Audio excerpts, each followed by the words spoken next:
In the biking world, plus tires are typically classified as any tire ranging from 2.8 to 3 inches wide. For perspective, normal mountain bike tires are in the 2 to 2.6 inch range, and fat bike tires are 3.8 inches on up. I've been a major fan of these middle of the road size tires for years, especially in the 29 by 3 inch size. They roll over everything, they float in soft surfaces, and they don't have any of the weight or rolling resistance penalties of a full on fat tire. So if a 3 inch tire is so great, could a 3.25 inch tire be even better?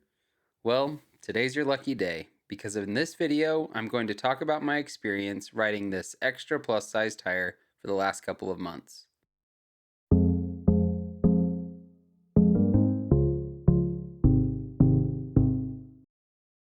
To many people, plus-size tires were nothing but a fad that quickly rose in popularity and then fell to obscurity in an even shorter amount of time. I blame a lot of the negative experiences on riders using them at high pressures on too narrow of rims, both of which would kill every benefit you'd be getting otherwise. Luckily, there are still a decent amount of plus-size options and even plus-specific bikes out there, and I for one hope that doesn't change for the worse. One manufacturer keeping the plus size alive, both in the 27.5 and 29-inch wheel sizes, is Jones Bikes.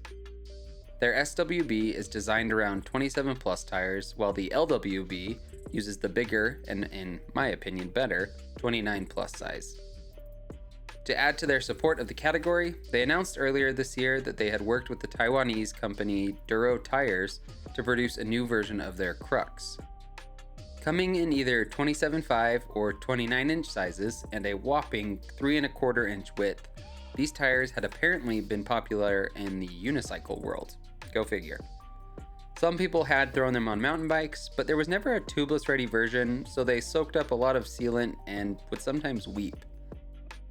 Thanks to the collaboration with Jones Bikes, a tubeless version is now officially available, and they were kind enough to send me both sizes for testing. So let's talk about my setup really quick. Both of these tires are being used on my RSD Mayer V5 fat bike with a Ren fork. The 29ers are on what would probably be considered the ideal rim width, with a 40mm internal rim on the rear and a 45mm internal on the front.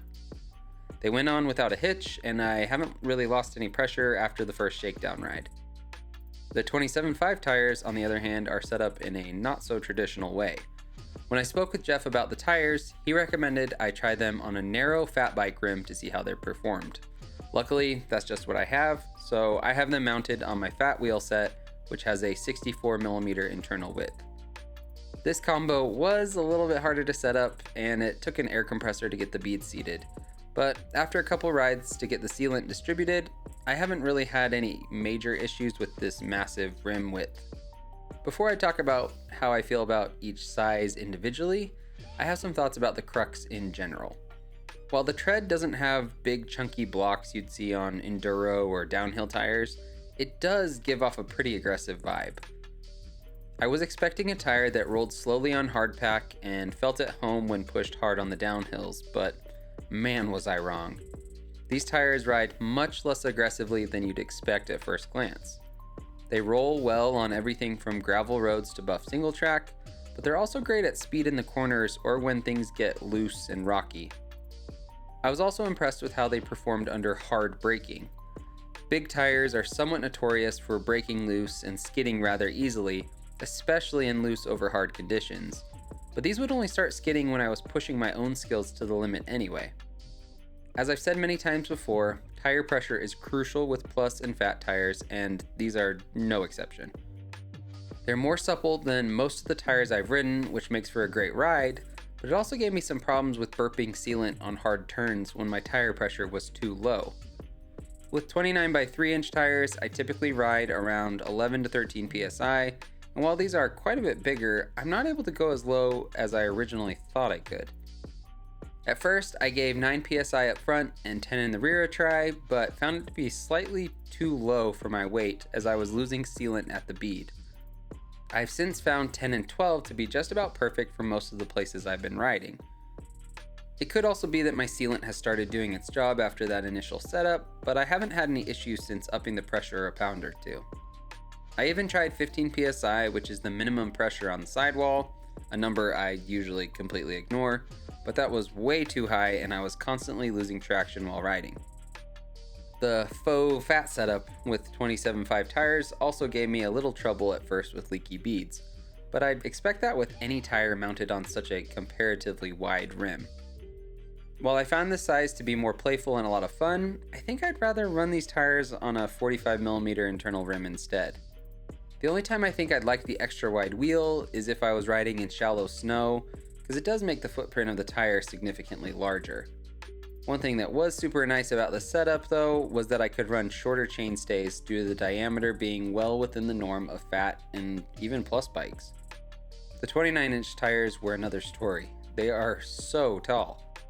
When I first put them on, I didn't have to slide my stays back all the way, but after a week or so, the tire had expanded to full size and I had to use every bit of adjustability that I had. I don't have a set handy, but I'm pretty sure a 29 by 3 1/4 is basically the same diameter as a 27.5 by 4 1/2. Despite this massive height, I didn't notice a big difference in handling between these and the typical 29 plus size. If you don't mind how 29 plus steers and holds a straight line, I don't think you'll notice a huge difference either. That said, they do roll over things a little bit better and feel a little more fat tire-like than a 3-inch tire and way more than a 2.8. Whether that's good or bad is up to personal preference, but I think it's an awesome size. Plus-sized options seem to be slowly disappearing, so it's really good to see another tubeless ready option on the market. The Crux is a great addition, especially if you're looking for something that works as an all-rounder. Like I mentioned in my video on the loop bars, Jones bikes are meant to cover a pretty wide range of biking scenarios, so I understand why they're speccing them with these tires. They roll relatively fast on hardpack and gravel, but can still handle hard riding and some aggressive cornering. Given how soft the sidewalls feel, I have some concerns about how easy they might get gashes on rocky terrain, but Cass from bikepacking.com says he's had no issues over an extending testing period. Neither have I in a lot of the rocky places I've been, so maybe it's just all in my head. In the end, I definitely recommend these tires if you're looking for an extra plus size tire. And if you really press me, I definitely tell you to go with the 29er size. Outside of fat bikes, there won't be a lot of frames that will fit the bigger size on the rear, but if you have the clearance, I would definitely recommend it. If not, I have no doubt you'll still have a blast on the 27.5 option. Thanks again to Jones Bikes for sending these tires out for me to test. They've been great to work with, and if you want to buy these tires, head over to their website to check them out. They run about $80 a piece, which is a tad more expensive than other options like maybe the Ranger, but tires like the Bontrager XR2, another one of my favorite 29 plus tires, are actually even more expensive. If you enjoyed this video, please be sure to share it, subscribe, and check out some of my other videos. Thanks for watching, and I'll see you next time.